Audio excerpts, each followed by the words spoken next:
Syukur kepada Allah, bersalawat kepada Rasulullah. Mudah-mudahan pada Ramadan yang ke-15, 15 hari ini kita berpuasa. Mudah-mudahan Allah senantiasa berikan kesehatan dan kekuatan buat kita untuk bisa menyelesaikan ibadah puasa kita di Ramadan 1445 Hijriah ini. Amin. Salawat beriring salam tidak lupa pula kita sampaikan pada junjungan alam Nabi besar Muhammad sallallahu alaihi wasallam.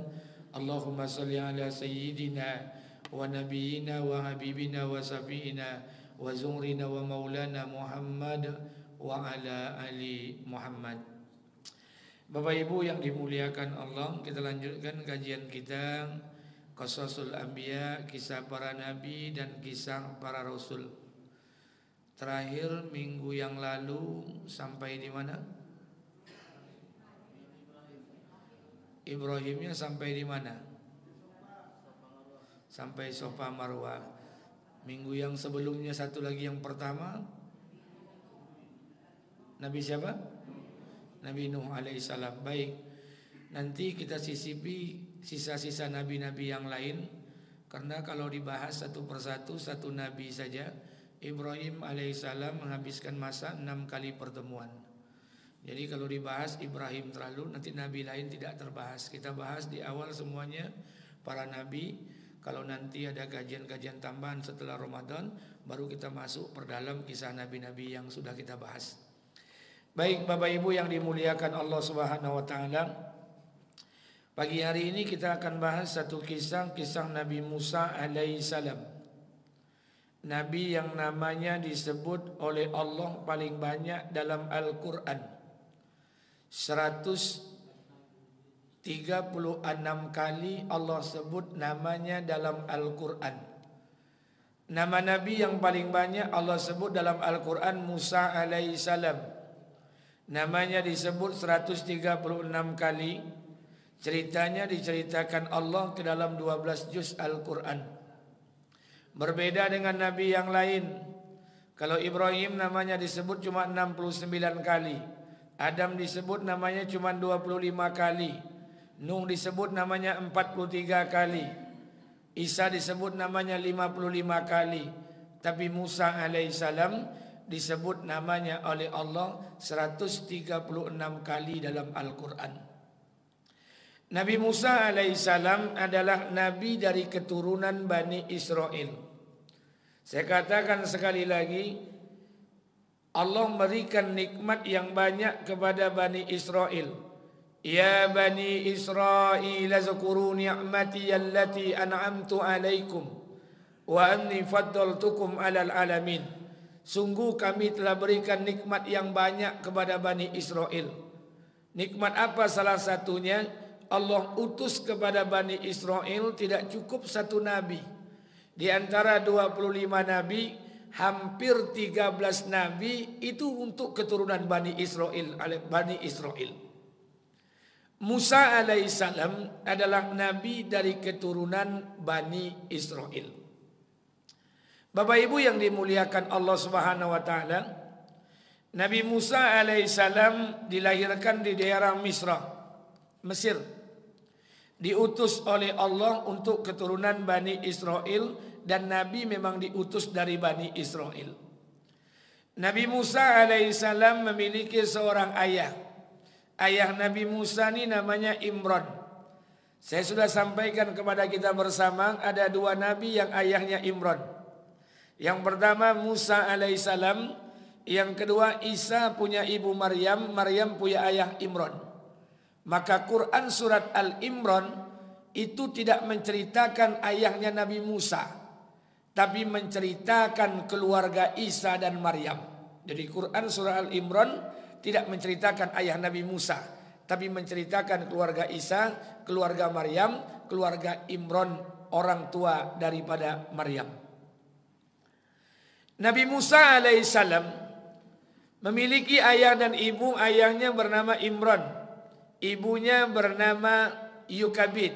Ada yang mengatakan ibu Nabi Musa ini bernama Aminah. Wallahu a'lam bisawab, apapun namanya. Musa alaihissalam diutus oleh Allah dalam rangka pembebasan Bani Israel. Kenapa? Karena di Mesir itu ada dua suku bangsa yang besar.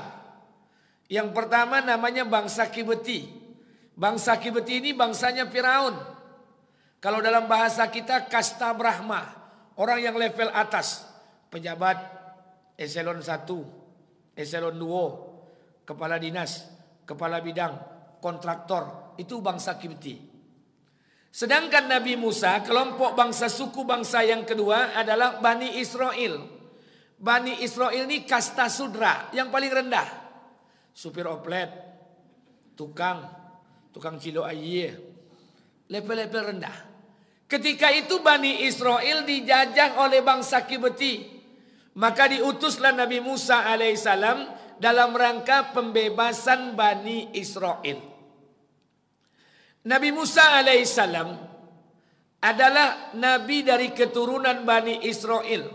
Dalam sejarah, dalam Qasasul Anbiya dikatakan yang dikarang oleh Al-Imam Ibnu Katsir, tidak ada ibu yang paling beruntung di muka bumi ini. Tidak ada ibu yang paling beruntung di muka bumi ini kecuali ibu Nabi Musa alaihissalam. Kenapa ibu Nabi Musa alaihissalam? Karena dari rahim ibu Nabi Musa lahir 3 orang anak. Anak yang pertama bernama Maryam, anak yang kedua bernama Harun, anak yang ketiga bernama Musa. Atau pendapat lain mengatakan anak yang pertama bernama Maryam, anak yang kedua bernama Musa, anak yang ketiga bernama Harun. 2 anak laki-laki dan 1 anak perempuan.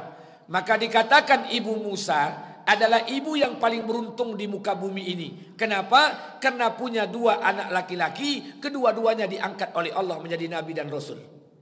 Ibu yang paling beruntung di muka bumi ini.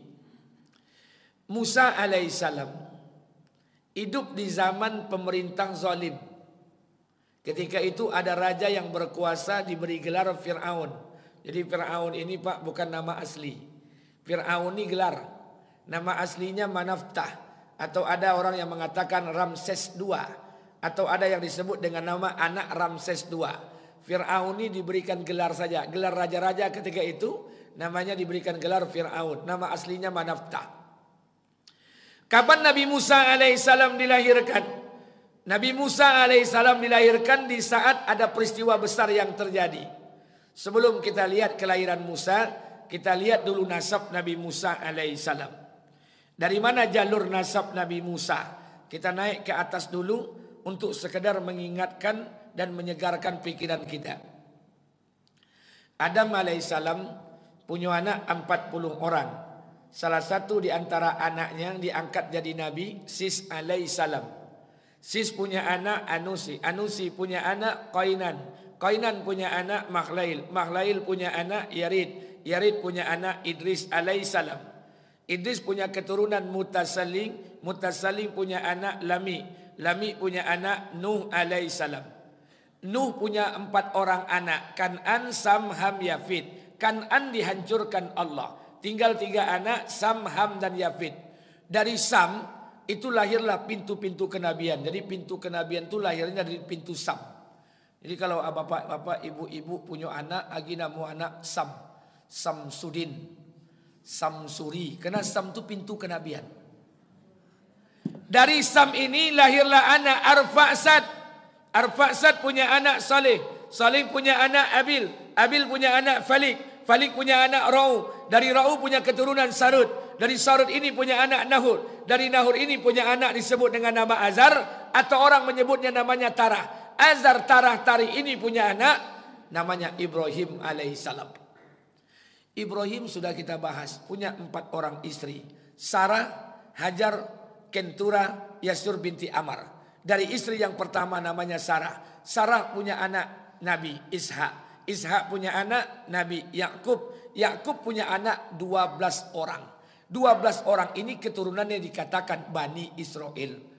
Salah satu di antara 12 tadi, 1 anak bernama Lewi. Lewi punya anak Azar, Azar punya anak Muhid, Muhid punya anak Qohat, Qohat punya anak Imran. Dari Imran lahirlah Musa alaihissalam, Harun alaihissalam. Dari keturunan Harun lahirlah Ilyas alaihissalam. Maka dikatakan Harun Musa bin Imran bin Qohat bin Muhid bin Azar bin Lewi bin Yakub bin Ishak bin Ibrahim bin Taran bin Nahur bin Sarud bin Ra'u bin Abil bin Falik bin Saleh bin Arfa bin Sam bin Nuh bin Lami bin Mutasalli bin Idris bin Yarid bin Mahlail bin Qainan bin Anusi bin Sis alaihissalam bin Adam alaihissalam. Sekali lagi saya katakan, tidak usah diingat, dengar aja lah. Itu jalur Nabi Musa alaihissalam. Kapan Nabi Musa dilahirkan? Nabi Musa dilahirkan di saat Fir'aun bermimpi. Apa mimpi Fir'aun? Fir'aun itu bermimpi 3 malam berturut-turut. Apa mimpinya? Malam yang pertama Fir'aun bermimpi. Mimpi Fir'aun yang pertama, bola api dari Baitul Maqdis datang, menghancurkan singgasana Fir'aun. Kerajaannya semuanya hancur, semuanya mati termasuk Fir'aun dalam mimpinya. Yang tinggal hanya sekelompok kecil dari Bani Israel. Malam kedua, mimpi lo balik. Mimpinya sama. Bola api dari Baitul Maqdis datang ke singgasananya, menghancurkan singgasananya, semuanya mati, hanya tinggal sekelompok kecil Bani Israel. Mimpi yang ketiga, itu juga lagi malam yang ketiga. Bola api dari Baitul Maqdis datang menghancurkan singgasananya. Fir'aun gelisah. Dengan 3 malam berturut-turut mimpi yang sama, maka Fir'aun mengumpulkan bala tentaranya, penasehat spiritualnya, ahli tafsir mimpi, ahli takwil mimpi, dikumpulkan oleh Fir'aun. Disampaikanlah oleh Fir'aun bahwa 3 malam saya berturut-turut mimpi. Ada bola api dari Baitul Maqdis datang ke singgasanaku, menghancurkan semua kerajaan kita, semua kita mati. Hanya tinggal sekelompok Bani Israel saja yang selamat. Apa kira-kira arti mimpiku itu? Kata Fir'aun kepada penasehat spiritualnya.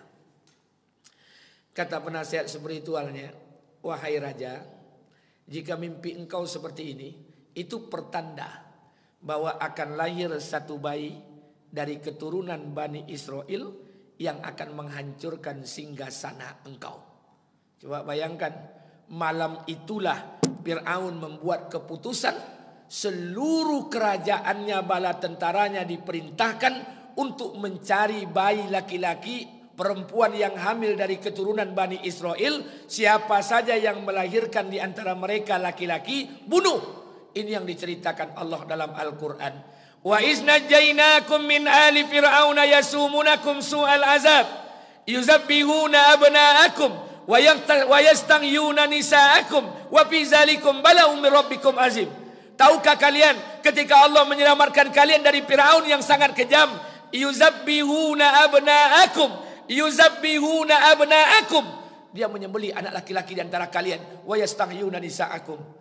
Saya tanya dengan dosen yang ahli bahasa Arab, karena saya tidak pandai bahasa Arab. Saya tanya sama dosen yang ahli bahasa Arab. Apa katanya? Menyembelih itu Allah menggunakan banyak kata dalam Quran. Yang pertama, kata pertama digunakan Allah nahar. Makanya ada yaumin nahar, hari penyembelihan. Nahar itu digunakan menyembelih dalam posisi berdiri. Makanya unta itu disembelih ketika posisi berdiri. Tapi kalau menyembelihnya dalam posisi berbaring, maka tidak digunakan kata nahar, digunakan kata zabaha. Menyembelih dalam posisi berbaring. Makanya kambing, jawi, sapi itu bukan nahar, zabaha. Tapi kalau digunakan Allah tasdik, zabaha, itu maknanya menyembelih dalam posisi berbaring, menyembelihnya berulang-ulang kali. Itu yang dikatakan Allah, yuzabbihuna abna'akum. Fir'aun itu menyembelih anak laki-laki di antara kalian berulang-ulang kali di depan ayah ibu mereka. Wa yastahyuna nisa'akum. Dia biarkan hidup anak perempuan di antara kalian. Begitu kejamnya Fir'aun. Saat itulah Nabi Musa dilahirkan. Pelajaran yang pertama, rupanya mimpi ini tidak boleh disepelekan. Mimpi ini kalau untuk para nabi menjadi tanda-tanda nubuah. Yusuf mimpi, bulan, matahari, 11 bintang sujud di hadapannya. Ibrahim bermimpi. Kapan Ibrahim mimpi? 8 Zulhijjah. 8 Zulhijjah itu hari apa namanya? Tarwiyah. 9 Zulhijjah mimpi lagi. Hari apa 9 Zulhijjah? Arafah. 10 Zulhijjah mimpi lagi. 10 Zulhijjah hari apa? Lah tuwo ndak jong roti. 8, 9, 10 Zulhijjah Ibrahim bermimpi. Rupanya mimpi kalau kepada Nabi itu tanda-tanda nubuah. Fir'aun pun diberikan mimpi oleh Allah 3 malam berturut-turut. Jadi rupanya tanda juga bahwa kehancuran Fir'aun itu sudah mulai akan dekat dan terjadi. Jadi mohon maaf Pak, kita pun juga mimpi. Makanya sebelum pileg semalam, sebelum pilkada semalam, saya kumpulkan para caleg di Arya Duta. Karena saya diminta untuk menyampaikan orasi kebangsaan, menasihati para caleg. Saya sampaikanlah dengan para caleg di depan Arya Duta. Apa saya katakan? Bapak-bapak calon legislatif DPRD Kabupaten Kota Provinsi dan DPR RI, adakah Bapak bermimpi 3 malam berturut-turut? Mimpi apa Ustaz? Mimpi batang tumbang, oto belantak, rumah banjir. Ndak ada Ustaz. Apa tandanya kalau ada mimpi yang berturut-turut seperti itu? Ambo sarankan berhentilah caleg, karam beko sepian. Jadi rupanya mimpi itu tanda-tanda. Rupanya kita pun juga mimpi juga Pak. Tapi kalau kita mimpi, kita tidak perlu ahli tafsir mimpi, tidak perlu ahli takwil mimpi. Kalau kita mimpi Pak, cukup duduk di kedai kopi, pesan kopi segelas, di atas meja itu ada namanya buku tafsir mimpi. Nah, ular 32, orang gila 87, itu lebih hebat awak pada Fir'aun. Makanya mohon maaf, ini tanda-tanda. Di saat itulah Fir'aun membuat keputusan. Apa keputusan Fir'aun? Mencari setiap bayi laki-laki dari keturunan Bani Israel, bunuh. Dibunuh. Ketakutan Fir'aun. Saat itulah Nabi Musa dilahirkan dari rahim seorang ibu Yukabid atau disebut dengan nama Aminah.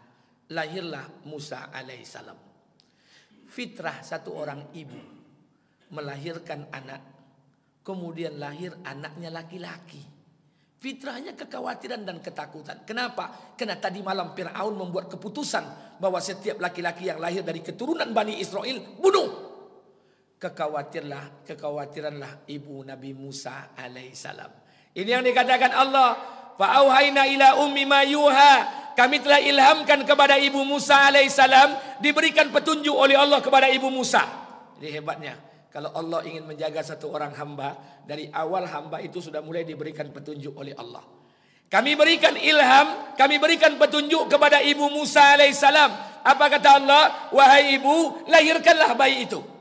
Ketika dilahirkan, kata Allah, wahai ibu, susukanlah bayi itu.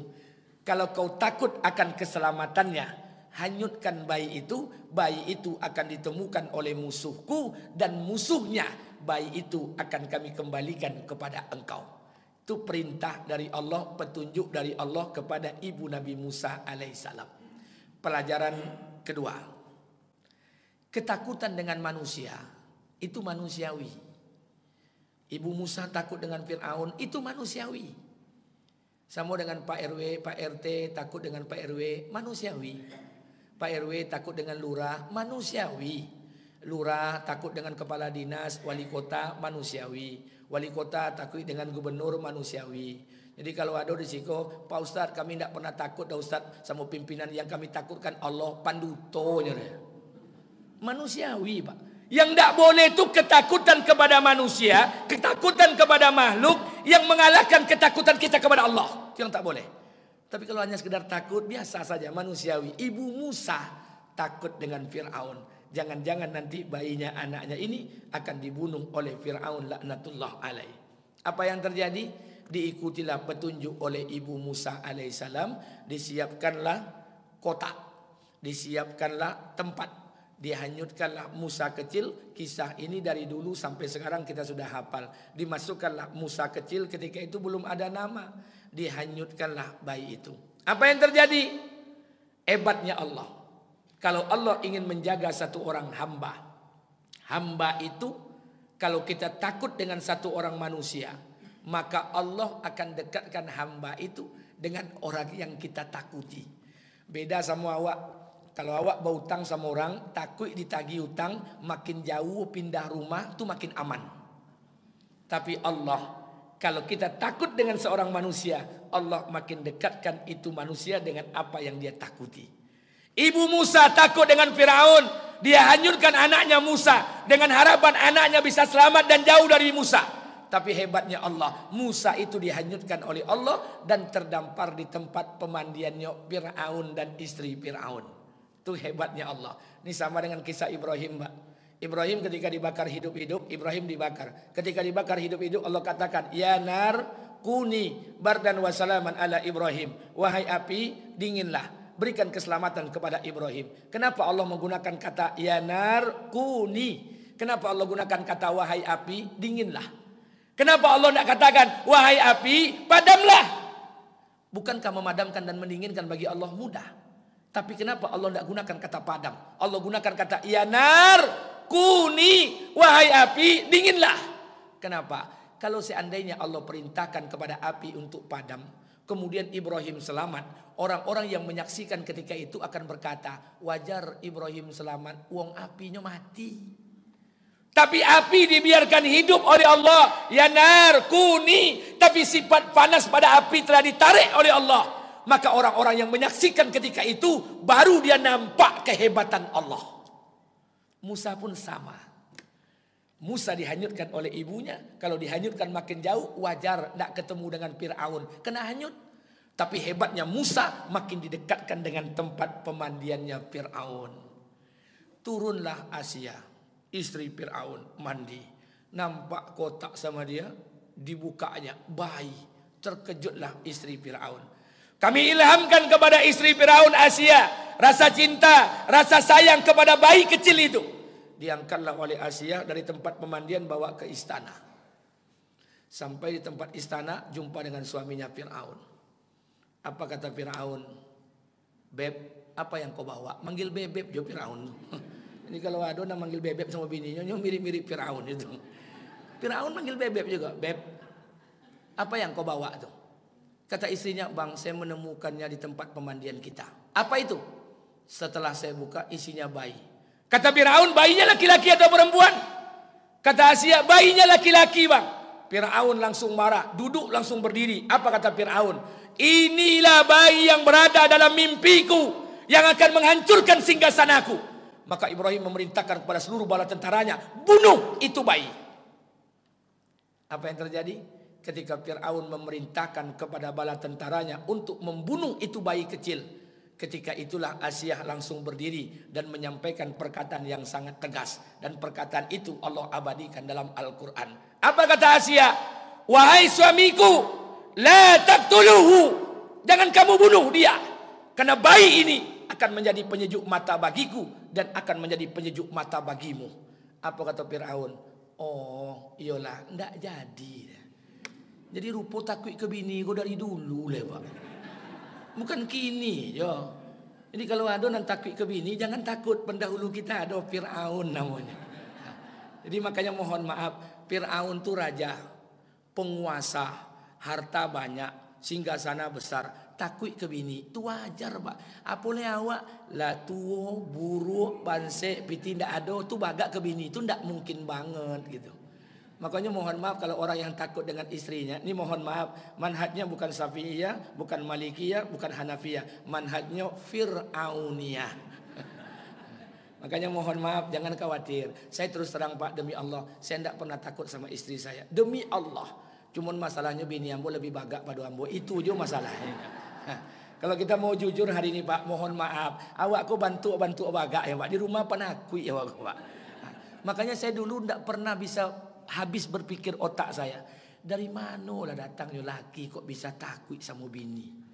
Nan bakrojo lakinya, nan PNS lakinya, nan kepala bidang lakinya, nan punya gaji lakinya, nan punya sawit lakinya, nan kayo omak lakinya. Bininya tamat SMA ndak bakrojo, dari mana datangnya laki takut ke bini?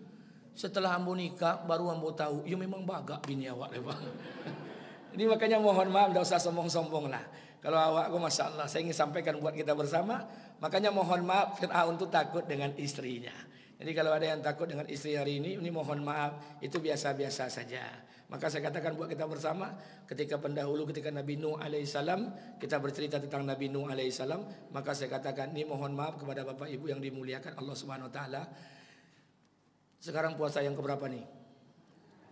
5 boleh, itu tandanya 5 boleh hari lagi kita akan menjumpai hari raya Idul Fitri. Tanda-tanda rayo itu lah mulai nampak. Apa tanda-tanda rayo? 1, sudah banyak orang jual toples di tepi jalan, itu tanda rayo. Yang kedua, lah banyak ibu-ibu masak kue di rumah, tapi tidak boleh makan kecuali yang angui-angui hatinya. Itu tanda rayo, Pak. Jadi mau tersiksa. Saya ingin sampaikan buat kita bersama, Pak. Pak, ini saya ingatkan kepada Bapak, ini adik awak sama-sama laki-laki ya, Pak. Nah, saya sampaikan kalau ada bini awak di rumah, beko, pulang kajian kok. Kemudian dia ingin minta uang, Bang, ada uang Bang, kita belilah baju anak-anak dulu Bang. Sekarang mumpung 15 Ramadan Ramayana masih kosong Bang. Nanti kalau 10 hari yang terakhir Ramayana mall padat Bang, panas. Sementara 10 hari yang terakhir kita sibuk iktikaf, target kita mengkhatamkan Quran. Bagus kita beli sekarang Bang. Jadi pas 10 hari yang terakhir nanti kita tidak ada lagi ke pasar-pasar, kita sibuk mengkhatamkan Quran iktikaf di mana masjid ada pelaksanaan iktikaf Bang. Kalau ada bini awak model itu jangan pacayo. Jangan pacayo. Kini nyo minta besok 3 hari nak rayo nampak lo baju baru belanja lo balik 2 kali kone awak. Nah makanya mohon maaf Pak, jangankan kita Pak, Adam saja terusir dari surga. Kenapa? Bujuk rayu iblis melalui perantara istrinya. Adam juga terusir dari surga Pak. Apalagi awak. Makanya mohon maaf, saya minta pada kita bersama biasa-biasa sajalah. Kalau takut ke bini jangan nampak bonan takut itu. Baik, kita lanjutkan. Sampai di mana tadi? Sampai Firaun takut dengan istrinya. Dah. Jadi Firaun ini takut dengan istrinya. Maka tak jadilah bayi Musa ini dibunuh. Dibesarkanlah bayi ini. Berapa lama dibesarkan di istana Firaun? Dibesarkan selama 40 tahun. Nabi Musa dibesarkan di tempat singgasana yang rajanya akan membunuhnya. Berapa lama? 40 tahun. Tak tanggung-tanggung kerja Allah nih Pak. Allah biarkan Nabi Musa hidup dan dibesarkan oleh ayah angkatnya Fir'aun yang notabene adalah orang yang akan membunuhnya. Berapa lama? 40 tahun. Lantas yang memberi nama Nabi Musa, Musa itu siapa?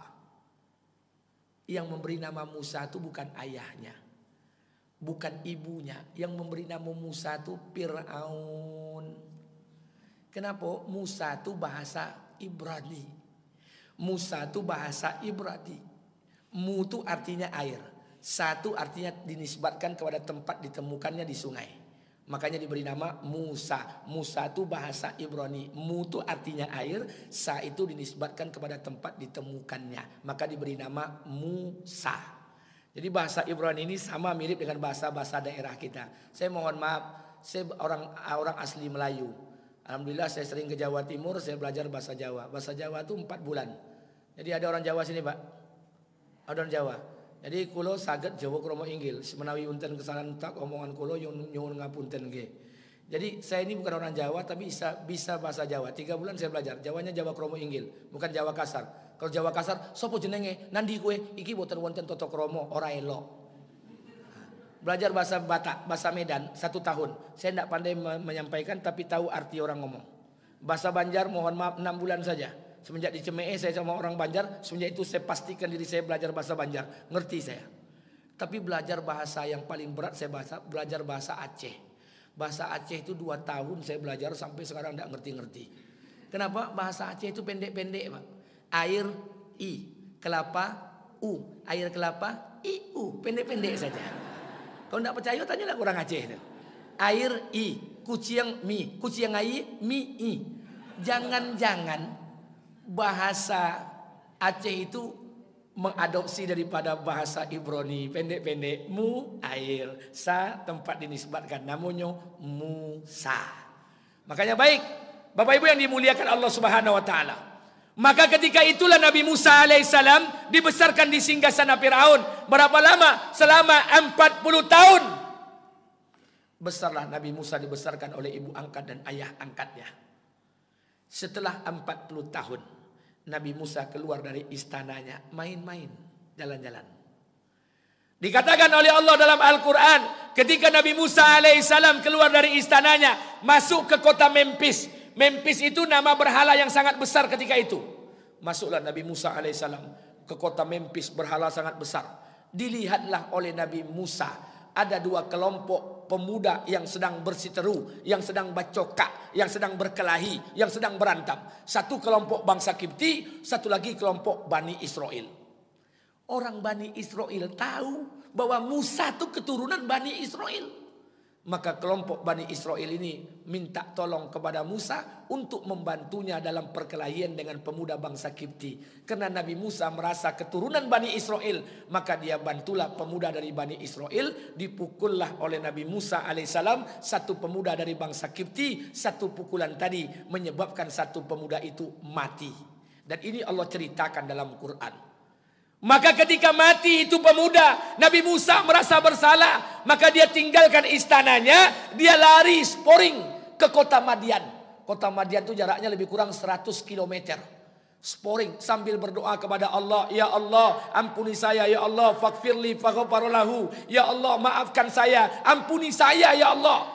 Nabi Musa bertobat sambil dia berlari bertobat kepada Allah. Karena telah membunuh satu pemuda dari bangsa Kipti. Pelajaran ketiga, Nabi Musa membantu Bani Israel itu manusiawi. Kenapa? Satu suku. Mencintai satu kaum itu manusiawi. Orang Minang, suku sama orang Minang itu manusiawi. IKMR, Ikatan Keluarga Minang Riau. Orang Jawa sama-sama orang Jawa itu manusiawi. Paguyupan Jawa. Orang Batak sama orang Batak wajar. Paguyupan. Orang Ocu sekampung sama orang Ocu, mencintai orang Ocu itu biasa. Mencintai satu kaum itu biasa dan manusiawi. Yang tidak boleh itu adalah asobiah. Asobiah ini kata ulama hukumnya haram. Apa itu asobiah? Fanatik yang berlebih-lebihan kepada satu suku, menganggap sukunya paling baik dan suku orang lain tidak baik. Ini tradisi orang jahiliyah. Hukumnya kata ulama haram. Jadi tidak boleh. Makanya mohon maaf Bapak Ibu, tidak selamanya kata orang tua kita itu baik. Kalau katanya kurang baik, sampaikan kepada orang tua kita dengan hikmah agar jangan tersinggung perasaannya. Karena mohon maaf, kita ini selalu didoktrin oleh ayah ibu kita. Dulu ketika kecil, nak, besok ang sekolah SD, sekolah SMP, sekolah SMA, ambil S1, S2, dapat ang bokrojo besok nak jadi pegawai, alhamdulillah. Carilah pendamping hidup yang bisa menjalani hidup sama waang, yang bisa menerima waang apo adonyo. Omak tidak akan ikut campur dona. Pilihlah jodoh yang terbaik menurut waang. Tapi kalau dapet nak saran omak, jangan sampai bini yang orang barat. Orang barat mana? Nampak tamu Jawa Barat, yang kedua Sumatera Barat. Saya mau tanya Pak, gini doktrin Pak. Doktrin tak baik. Saya mau luruskan. Saya mau tanya, ada apa dengan orang Sumatera Barat? Ada apa dengan orang Jawa Barat? Silakan nak, babinilah, tapi jangan sampai orang Barat, Jawa Barat dan Sumatera Barat. Saya mau tanya, ada apa dengan orang Sumatera Barat? Oh mungkin ayah ibu kita dalam kehidupannya menemukan oknum-oknum orang Sumatera Barat yang sifat dan kelakuannya tidak baik. Tapi tidak boleh kita jadikan secara jas untuk universal, tidak boleh. Karena itu oknum. Oh Pak Ustadz tidak paham Pak Ustadz, orang Sumatera Barat tuh pilih-pilih Pak Ustadz. Kiki, Pak. Bapak kalau nak bersuara orang Ocu, Kiki pilih lebih bahaya lu pilih sama Kiki je. Tapi kenapa tidak dikatakan orang Ocu? Makanya tidak boleh asobiah. Asobiah ini merasa sukunya paling baik. Dan di luar sukunya tidak baik. Asobiah ini hukumnya haram. Maka sekarang kalau ibu-ibu punya minantu nanti dari Sumatera Barat, alhamdulillah. Dapat minantu umat Nabi dari Sumatera Barat. Dapat minantu dari orang Jawa, alhamdulillah. Dapat minantu umat Nabi dari tanah Jawa. Dapat minantu orang Ocu, alhamdulillah. Dapat minantu umat Nabi dari tanah Kampar. Selesai. Tidak ada lagi asobiah. Jadi tidak selamanya perkataan ibu kita itu baik. Makanya mohon maaf, orang tua kita itu posisinya tidak akan pernah salah. Omak itu posisinya tidak akan pernah salah. Dia akan selalu benar. Tidak percaya Bapak Ibu, mohon maaf. Pagi hari di Jagona waknya. Nah, Jagona sembahyang subuh. Iyalah jago awak berdua sama omak ke kamar mandi.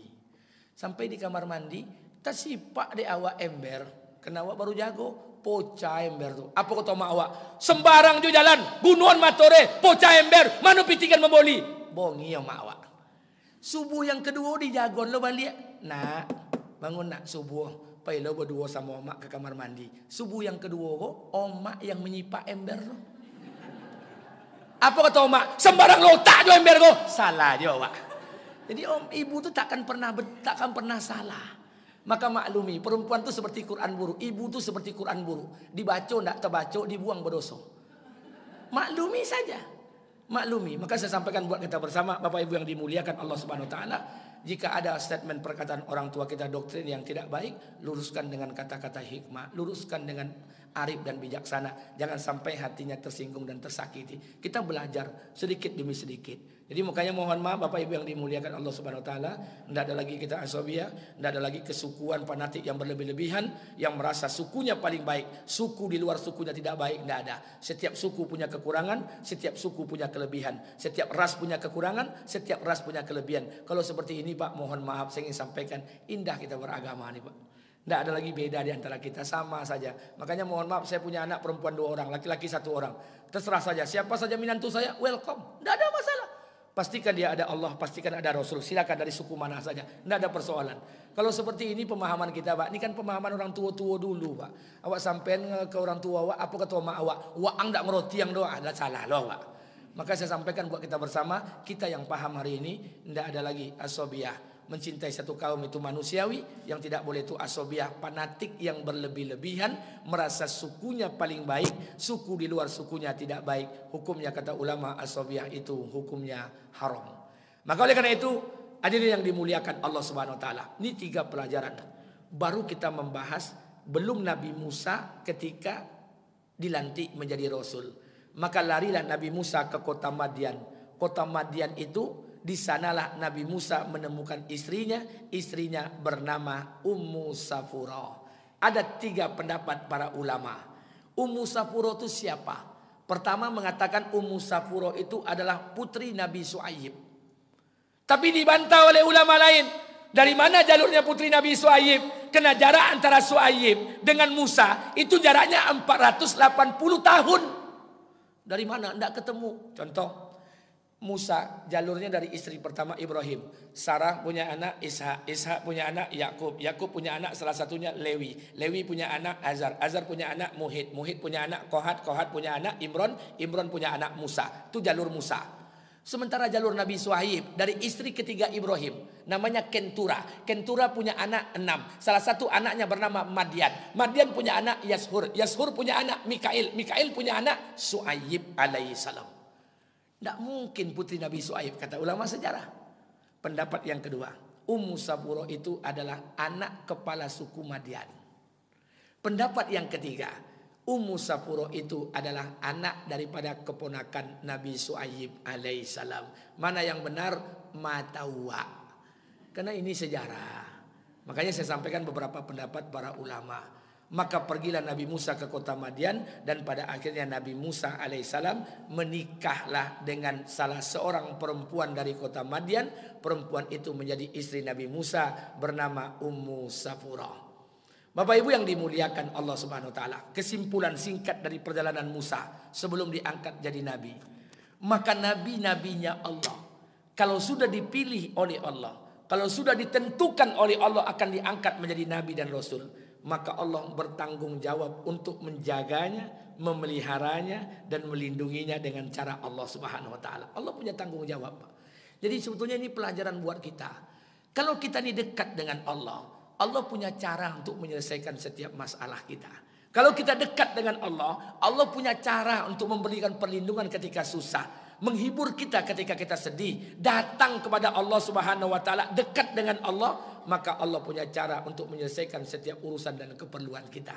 Maka tugas kita hari ini, dekatkan saja hubungan kita dengan Allah. Man aslama wajhahu lillah wa huwa muhsin falahu ajruhu inda rabbih wala khaufun alaihim walahum yahzanun. Barang siapa yang menyandarkan urusan bulat-bulat kepada Allah, kemudian wa huwa muhsin, dia buat yang terbaik, wala khaufun alaihim walahum yahzanun, Allah cabut di hatinya rasa takut dan takkan pernah bersedih hati.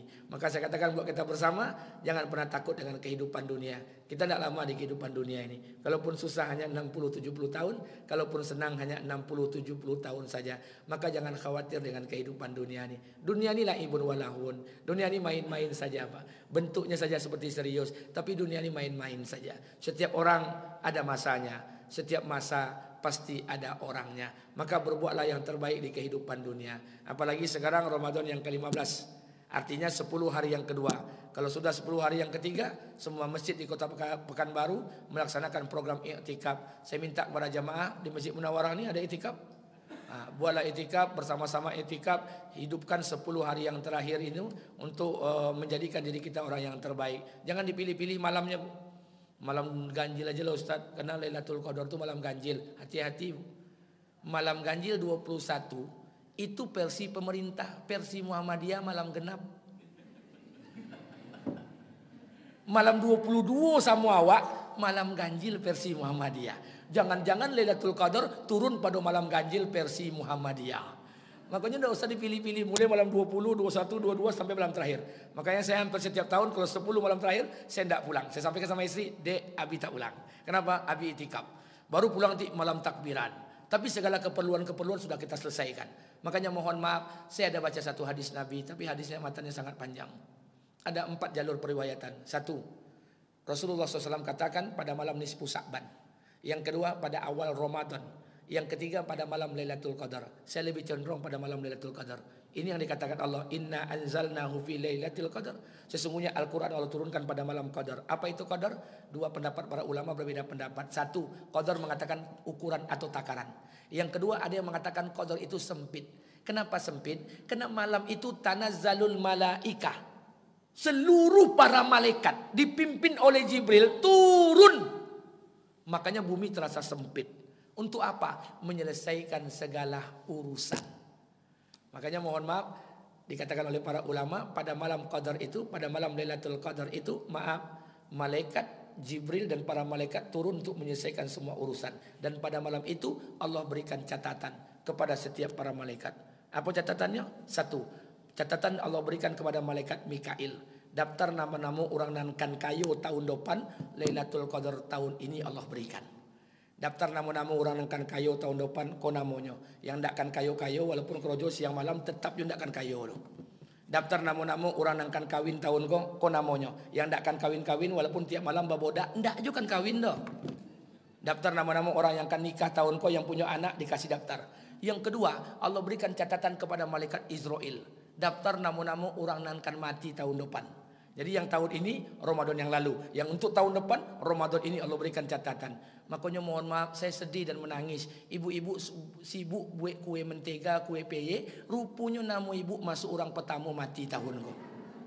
Maka oleh karena itu sibukkan diri kita dengan beramal di 10 hari yang terakhir ini. Kalau memang patut beli kue, beli sajalah. Daripada mengganggu ibadah kita. Toh beko di 10 hari yang terakhir, omak-omak membuat kue nan omak buat ndak jo lomak doh.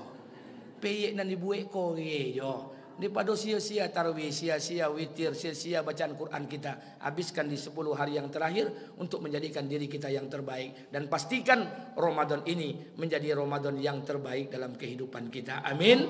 Amin, amin. Ya Rabbal Alamin. Ini mungkin yang dapat saya sampaikan pada pagi hari ini. Sebelum saya tutup, saya berikan kesempatan beberapa menit. Bagi yang ingin bertanya, saya persilakan dengan segala hormat. Silakan. Ada yang mau tanyakan? Ada? Atau tidak tonton akan ditanyakan? Oh, ya silakan Pak. Ya.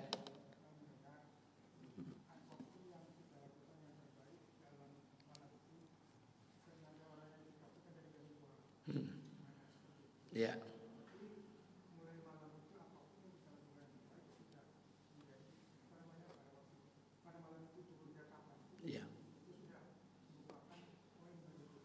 Baik.